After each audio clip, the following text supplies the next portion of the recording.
What's up, mi gente, and welcome back to my channel. Today we are going to be making the beefiest and cheesiest lasagna you've ever had, and these are all the ingredients you're gonna need.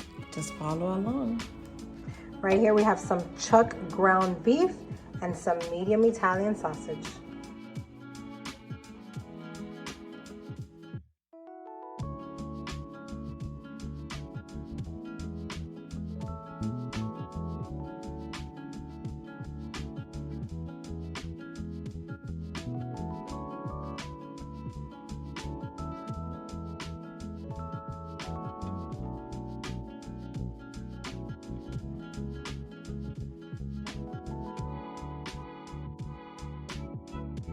In the meantime, we'll start to chop these up for our meat. Now these are nice and chopped, ready to be put in some oil with our meat.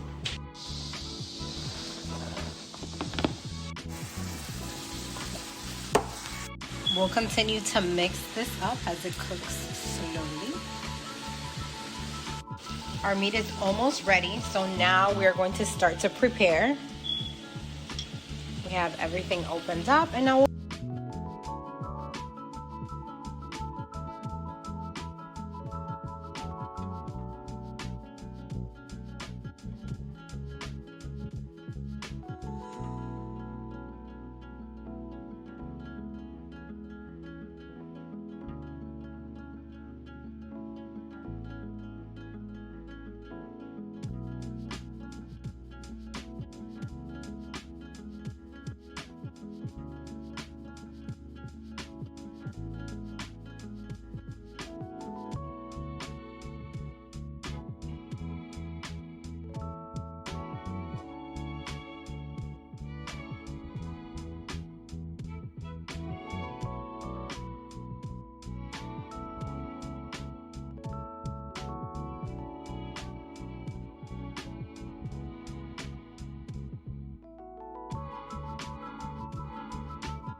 And we are done. Take a look at this. Super meaty layers. And it's ready. Enjoy. If you guys decide to try this recipe, please share with me in the comment section that you tried it.